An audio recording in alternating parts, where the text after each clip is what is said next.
Olá, sejam bem-vindos ao nosso podcast. Estamos no 5º episódio. Eu sou Ludmila Batista. Eu sou Giovana Palácios. E estamos aqui presentes diante de uma pediatra. Sim, prazer, meninas. Sou a doutora Paloma Santana. Sou pediatra geral e pneumologista pediátrica. Então, a gente vai realizar algumas perguntas, relacionadas ali ao recém-nascido, para ajudar algumas mães que estamos focadas a esse público no nosso podcast Amor que Gera a Vida. Bom, vamos iniciar com as perguntas agora. Banhos com ervas como camomila realmente acalmam o bebê? Então é uma coisa bem disseminada, né? O pessoal fala muito. E assim, cientificamente a gente não tem muita coisa bem densa, bem consolidada, né? Mas de forma indireta a gente vê que tem algum potencial sim de acalmar o bebê, né? A gente tem que ter muito cuidado com substâncias que possam estar contaminadas, né? Ou que tenham alto teor de álcool ou de outras substâncias. Mas se for ervas, né, que são tradicionalmente conhecidas, como a camomila, por exemplo, pode sim ser feito um banho não muito concentrado, né, de forma bem diluída, e isso pode sim acalmar o bebê, né, um banho relaxante em si, independente da erva ou não, ele já vai ter esse potencial de acalmar, mas a gente pode sim utilizar nessa tentativa de acalmar o bebê, sim. Eles acabam dando essa dica por causa das cólicas, né, o bebê sofre muito com isso. Sim, exatamente. Tem as cólicas e tem também uma irritabilidade que é natural do bebê nos 3 primeiros meses. Tem o que a gente chama da hora da bruxa, né? O pessoal fala que é a hora da bruxa, que é ali no finalzinho da tarde, né? Que normalmente o bebê fica bem irritado, choroso, é a hora que não quer peito, não quer colo. E aí é a hora que a gente normalmente indica dar esse banhozinho relaxante, né? Mesmo que não seja um banho para higienizar o bebê, mas para tentar acalmar mesmo e ele relaxar nesse momento aí. E qual a maneira correta de limpar o umbigo do bebê? Então, a higiene do coto umbilical, né? Assim que o bebê nasce, vai para casa, ele ainda fica com aquele coto, aquele pedacinho do umbigo que vai cair. E é muito importante essa parte da higienização, né? Porque a gente sabe que tem risco de infecção e é uma infecção que pode evoluir de forma grave no bebê. Então, muitas mães têm medo de manipular, porque acham que vai doer, vai machucar o bebezinho. Mas é muito importante, essa higiene tem que ser feita em todas as trocas de fralda, né? Tradicionalmente, a gente utiliza o famoso álcool 70, né? Que normalmente é orientado hoje em dia na maternidade. E aí a mãe faz a higiene com um cotonete, né? Embebe ali a ponta do algodão do cotonete com álcool 70 e faz essa higiene. Existe uma atualização recente, né, da Sociedade Brasileira de Pediatria, que fala que não é mais totalmente obrigatório essa higienização ser feita com álcool e que a gente tem que ter cuidado com o excesso de álcool, que às vezes pode levar, né, pode agredir a pele ali em volta do umbigo e tudo mais. E aí eles orientam, só que é mais difícil assim o acesso, um gel de clorexidina, né, que é uma outra substância. Mas assim, se feito de forma bem orientada, né, pelo pediatra, com uma pequena quantidadezinha de álcool, não tem problema, a gente não vê praticamente acidente, né, com álcool 70. E aí tem que reforçar essa parte da higienização, sempre deixando o coto umbilical para fora da fralda, né, que não pode ficar abafado ali para não facilitar infecções. Mas é importante e deve ser feito sim essa higienização. E o uso do álcool, ele não incomoda o bebê, não? Tipo, arde, essas coisas? Não, pois é. Muitas mães também têm medo porque acham que vai arder, né? Vai incomodar. E na maioria das vezes, quando você pega para higienizar, o bebê chora mesmo. Mas normalmente é até pela temperatura, né? Porque é geladinho, frio. E aí ele sente um desconforto leve. Mas aquele tecido ali que tá morrendo, né? Não é o que vai dar desconforto nele. Então é importante higienizar mesmo com medo, mesmo com o bebê chorando, porque o risco, né, é maior de infecção, então o benefício é importante aí dessa higienização. Qual é a posição correta para colocar o RN para dormir? A posição correta, né, é muito importante isso, porque a gente vê falar, né, de acidente, de risco para o bebê, e um das principais fatores de risco para morte súbita, né, e para acidentes que levam o bebê à morte mesmo, é justamente a posição que ele fica durante o sono. Então, hoje em dia, a gente sabe que a posição mais segura é de barriga para cima, né? Então, o bebê, existe um manual só de sono seguro, né, que foi atualizado ano passado pela Academia Americana de Pediatria, que fala só sobre essas orientações, né? Então, o bebê tem que ficar, ele tem que dormir no lugar dele, né? Separado. Então, hoje fala muito, tem essa polêmica de cama compartilhada, que tem muitos pais que querem dormir junto, mas o risco é menor se a gente deixa ele no berço, de barriga para cima, numa superfície rígida, não inclinada. Quanto menos coisa nesse berço, melhor, né? Então, nada de a gente ver aqueles berços super enfeitados, cheios de coisa, mas o ideal é que não tenha nada, ursinho, travesseiro, naninha, até aqueles protetores, né, que colocam no berço, ideal é que seja o mais limpo possível para diminuir o risco de sufocamento, de esmagamento do bebê. E a posição é sempre de barriguinha para cima mesmo, que é a que tem menor risco de broncoaspiração, né? Antigamente se falava que era de lado, né, mas aí foi sendo estudado e visto que o mais seguro mesmo é de barriga para cima. E toda vez que a mãe dá de mamar, é preciso fazer o bebê arrotar? Então, nem sempre, porque se fala isso de arrotar, nem sempre o bebê vai especificamente arrotar, né? Ele arrota quando ele engole o ar na mamada, né? Principalmente ali no comecinho, que ele tá aprendendo a mamar. Mas é importante colocar o bebê verticalizado, independente dele arrotar ou não, porque às vezes acontece assim, você amamentou, coloca o bebê em pezinho, né? E aí, dali 5 minutos, ele já arrota.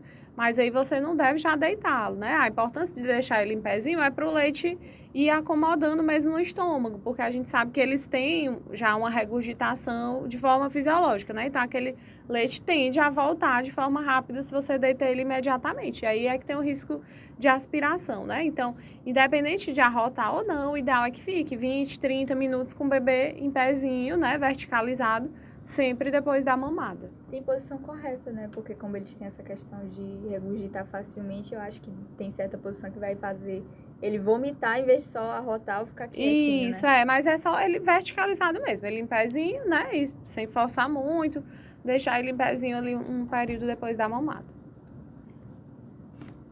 Tem a forma certa ali para desentupir o nariz do bebê?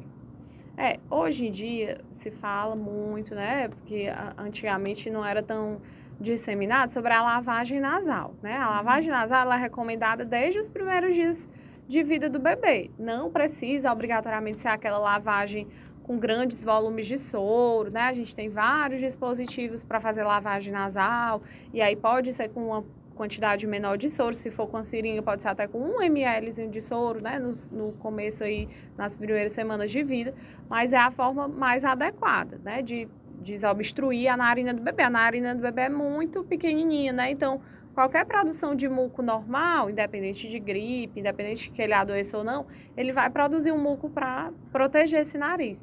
E aí muitas mães falam que o pessoal fala que é resto de parto, né, então resto de parto tem ali no primeiro e segundo dia, depois não é mais resto de parto, pessoal. A criança fica fazendo aquele ruído, né? Parece um porquinho, assim, fazendo aquele barulho no narizinho, mas é do muco que ela produz e pelo espaço da narina, que é muito pequeno mesmo. E aí, por isso que a lavagem vai ser importante, né? Para desobstruir essa narina, a criança respirar melhor, principalmente durante o sono. Então, a melhor forma é essa. Existem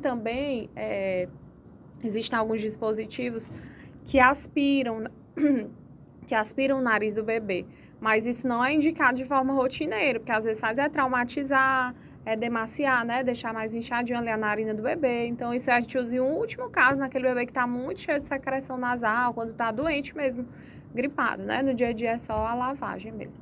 E como fazer a lavagem de forma correta? Porque eu acho que poucos falam.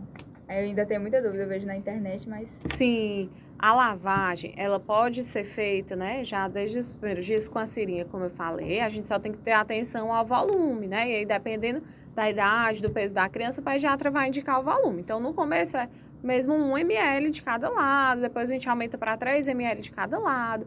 E aí o cuidado é na posição, na hora de lavar o nariz do bebê, né, normalmente a gente coloca ele com a cabeça inclinada para frente, justamente para que não haja esse risco de engasgo, de broncoaspiração na hora da lavagem, né?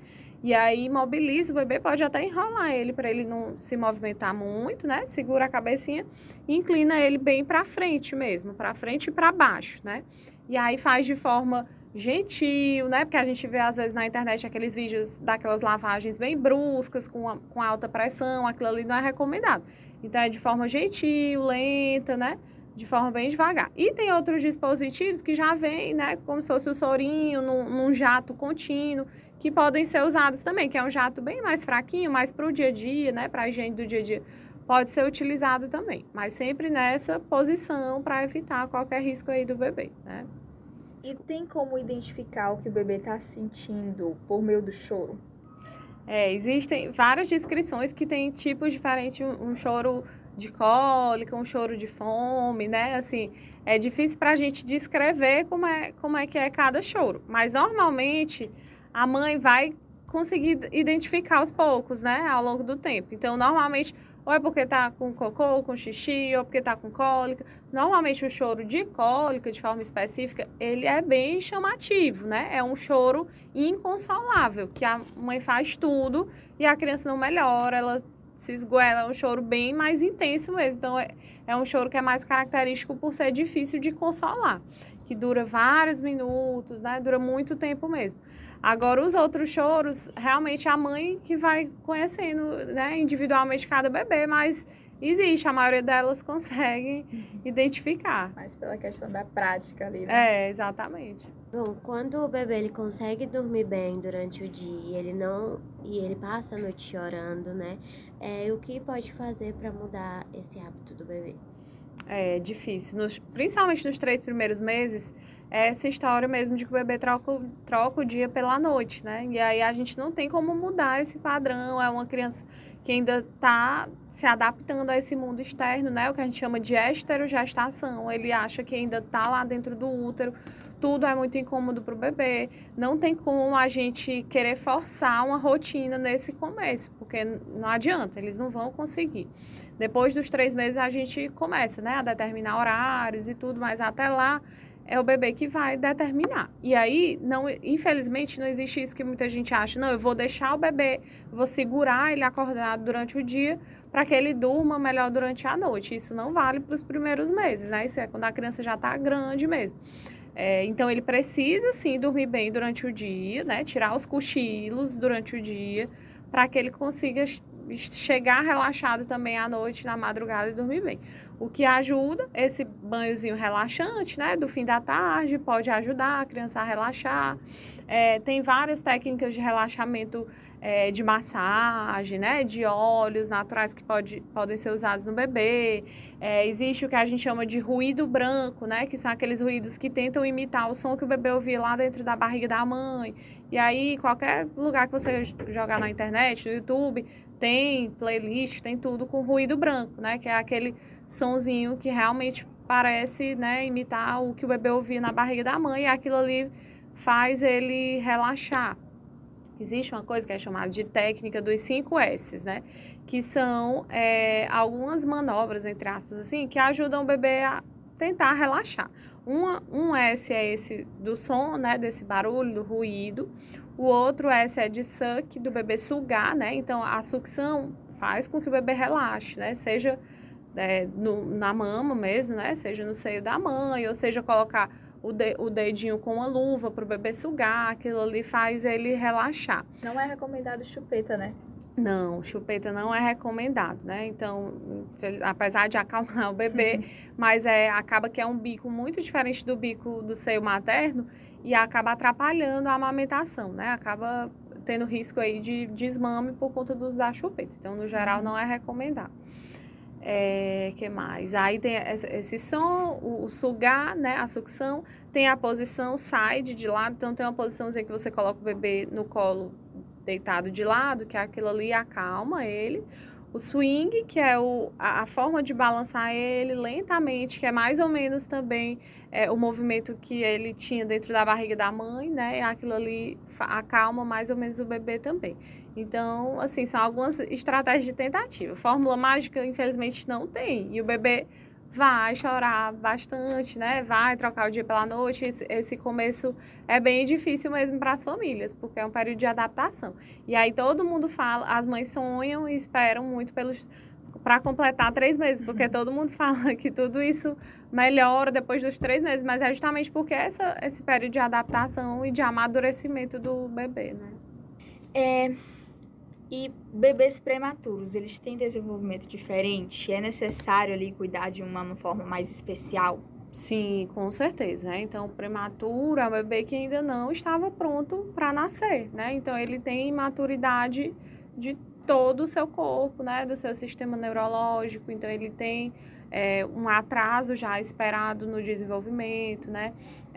Da parte respiratória, também é um pulmãozinho que não está desenvolvido. Então, é uma criança que tem um risco maior de ter infecções, de ter desconforto na respiração, né? Então, a gente vai ter que ter todo um cuidado maior, né? Tanto, assim, do que a gente espera dele, né? Que é diferente de uma criança. Não adianta você colocar o peso daquele bebê, a estatura daquele bebê numa curva de um bebê que era para ter nascido no tempo normal, né? Então, toda essa atenção é diferente, né? Do bebê prematuro. E isso varia também de acordo com o peso que ele nasceu. Então, quanto mais baixo o peso que ele nasceu, quanto menor a idade gestacional, né, maiores são os riscos e maiores vão ser os cuidados com esse bebê, né? Então, ele precisa de uma atenção realmente diferenciada, né, com certeza.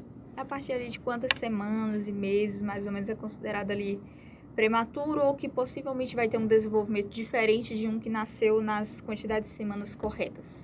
O ideal é 40, assim, o tempo certo, 100% certo, é 40 semanas, né? Mas a partir de 37 semanas, a gente já não fala mais que é prematuro, né? Então, abaixo de 37 semanas é prematuro e aí a gente tem que ter todos esses cuidados. E em relação ao peso, a criança nasce com a idade gestacional ok, mas o pezinho baixo, né? Então, abaixo de 2,5 kg também é baixo peso, também é uma criança que merece atenção e vai ter uns cuidados diferentes lá no momento da puericultura, né? Que é o acompanhamentozinho com o pediatra, né? Mas todos eles, independente, né? Porque o prematuro, às vezes, ele vai demorar mais para ter alta, né? Então, ele vai ficar um tempo maior no hospital, tendo essa atenção ainda no hospital. Quando eles vão de alta, né? Todos os bebês, eles têm que ter uma reavaliação ali na primeira semana de vida, depois com 1 mês de vida, né? E por aí vai. O ideal é que nesses primeiros 6 meses seja realmente mensal essa avaliação para ir acompanhando o peso, essa parte do desenvolvimento, crescimento, né? Tudo isso. Bom, o que fazer nesses momentos de engasgo e quedas consideradas de risco? Sim, aí é importante, né, que os pais conheçam, sejam orientados, até antes mesmo do bebê nascer, sobre essas manobras de desengasgo, né? Então, às vezes é difícil até identificar, né? Mas o engasgo é quando a criança realmente tenta respirar e não consegue, assim. E normalmente acontece por alguma coisa sólida, né? Que obstruiu ali a via aérea. E aí existem as manobras para crianças menores, né? Que é colocando o bebê de barriga para baixo, né? Porque muita gente fica no desespero sem saber o que fazer, né? Segura as perninhas, mas não. Na verdade, é a criança deitada de barriga para baixo, né? Como se fosse aqui na sua perna, mesmo na sua coxa, você senta e coloca ela de barriguinha para baixo. E aí você faz, né? Você faz batidinha, assim, óbvio que é uma batida muito brusca, às vezes até fratura o osso do bebê, que é muito frágil. Mas a gente dá batidas, né? Na região das costas do bebê. E aí, com essa região do punho, a gente faz essa manobra para tentar desengasgar o bebê, né? E aí, se ele não tá voltando, a gente vira o bebê para tentar massagear, fazer uma massagem cardíaca e já pede ajuda, né? Enquanto isso, vai fazendo essa manobra. Mas é muito importante que na consulta do pediatra os pais sejam orientados, porque quem vai estar lá na hora do desespero, no momento inicial, são os pais, né? Então, é importante que todo mundo conheça isso. E a outra coisa que você perguntou sobre as quedas, né? Que a gente tem que realmente tentar evitar, né? O bebê muito novinho, qualquer altura de queda, assim, nos primeiros meses, é um risco de fratura, porque os ossinhos são muito frágeis, né? Então, tem risco de fratura, de sangramento, né? Então, a gente tem que tentar evitar essas quedas, né? E qualquer queda no bebê, assim, abaixo de 1 ano, ele tem que ser avaliado, tem que ser examinado, né? Porque na criança maior, a gente orienta alguns sinais de alarme, nem sempre precisa ir para urgência, mas nos menores, sim, né? E aí, o que a gente orienta, inclusive, sobre a amamentação, né? Porque muitas mães querem amamentar naquelas poltronas e o ideal é que sempre seja amamentado na cama mesmo, né? Porque a mãe tá ali com um apoio maior, não tem o risco do bebê cair, porque vários casos acontecem, né, de exaustão mesmo da mãe. É um período que ela está muito sobrecarregada, ela sente sono e ela, por mais que ela esteja ali com atenção, com cuidado com o bebê, às vezes ela acaba, né, relaxando e o bebê escorrega. Então, se estiver numa cadeira, numa poltrona, o risco de queda é maior, né? Então, na cama não diminui esse risco, né? E aquele contato ali de crianças com os animais, gato, cachorro, porque tem gente que fala, vai ter alergia futuramente. Outros, é perigoso, ele vai machucar o bebê. Como é que é essa questão? Certo. Então, os animais, assim, se eles estiverem bem higienizados, né, se forem pets mesmo, animais de dentro de casa, se estiverem vacinados, não tem problema nenhum esse contato com a criança, né? E, pelo contrário, essa parte de alergia, a gente sabe que o contato precoce, ele faz diminuir o risco futuro de alergia, de doença respiratória relacionada a esses animais, né? É claro que se ao longo da vida, se é uma criança que já tem uma predisposição genética e acaba desenvolvendo, a gente vai ter que afastar esse animal, se a gente começar a perceber sintomas, né? Mas, no geral, não tem essa contraindicação, né? Claro que tudo com cuidados, evitando excessos, né? Ninguém vai colocar um bebê recém-nascido junto com o animalzinho para dormir com o animalzinho, né? Enfim, mas não tem problema esse contato de dentro de casa, né? E agora a parte de acidentes, de mordedura, claro, isso aí tem que ter o cuidado, né? Então, esse contato tem que ser sempre supervisionado, né? De forma mais cuidadosa possível. Se for um animal que já é agressivo ou que já mordeu alguém, é claro que a gente não pode, né, submeter a criança a esse risco, porque a gente está falando de bebês, né? E mesmo crianças maiores têm o risco, né, de acidentes graves. A gente já viu até aqui na cidade crianças indo a óbito por acidentes por mordeduras de animais. Então, uma coisa são animais, né, que já são confiáveis, que a família já conhece, que são dóceis. Aí isso realmente não tem problema. O pior que tem ainda muito caso, né, de o animal, ele é muito dócil, ele com a pessoa da família, ninguém esperava e acabou meio que atacando a criança. Exato, por isso que tem que ser sempre supervisionado, né, por um adulto e sem deixar livre acesso, né, tudo com muita cautela. Sempre de olho. Sim. Quais são as dicas que você recomenda sobre os cuidados com RN? Então, acho que de forma geral, né, assim, a família tentar se preparar, claro que por mais que você tente, né, você só vai saber vivendo aquela experiência, mas antes do bebê nascer, né, tentar se munir de informações de qualidade, né, conversar inclusive com o profissional mesmo. Hoje em dia, assim, muita gente ainda não sabe, mas existe a consulta pediátrica pré-natal, né? Então, a consulta que os pais fazem com o pediatra, né, que vai ser o médico do bebê, antes do nascimento do bebê. E ali a gente já conversa, né, sobre tudo isso que a gente conversou aqui e um pouco mais, para que eles saibam o que esperar, saber o que é normal, o que não é, quando é que eu levo, né, para o médico, quando é que eu não levo, saber como lidar, assim, diante de algumas situações, porque é tudo muito novo, né? É uma criança que está ali e muitas vezes, principalmente seu pai de primeira viagem, fica realmente preocupado com tudo, é um serzinho muito frágil, né? Então, o máximo que pudesse se preparar antes do nascimento, né, no sentido de adquirir informação mesmo, isso aí já vai deixar essa família mais segura e, consequentemente, vai diminuir o risco desses acidentes, né, e de acontecer alguma intercorrência, né? Mas, no geral, os cuidados são, assim, nessa parte de evitar acidentes e tudo mais. Acho que se eu pudesse focar em um assunto, é essa parte do sono, né, que é, às vezes, pouco valorizada, né, mas a gente tem a maior parte aí das mortes súbitas nesse começo de vida durante o sono. Então, lembrar disso que a gente falou, da posição, de barriguinha para cima, dos acessórios, de evitar. Então, são medidas simples que às vezes evitam, né, o óbito de um bebê realmente. Tem mais alguma coisa que você queira aqui acrescentar, dar mais alguma informação? Caso a gente não tenha mencionado aqui, alguma pergunta? Não, eu acho que é isso. E a outra coisa que a gente sempre lembra, né, que já é batido, mas que, assim, parece óbvio para algumas pessoas, mas que a gente sempre tem que reforçar, dessa questão do aleitamento materno, né, que é uma coisa que traz inúmeros benefícios, e um deles é diminuir também esse risco de morte súbita no bebê, né, então o aleitamento, ele traz inúmeros benefícios, inclusive esse, então a gente tem que estar sempre reforçando, não é não é uma coisa que a mídia fala, é uma coisa que realmente tem muito estudo comprovando que diminui o risco de doenças, melhora a imunidade, né? Reforça tanto essa parte do crescimento, quanto diminui o risco de morte mesmo da criança, né? Então, eu acho que para acrescentar seria isso mesmo. Então é isso, o nosso episódio de hoje. Agradecemos muito a sua presença. Eu que agradeço o convite. E é isso, galera. Até mais.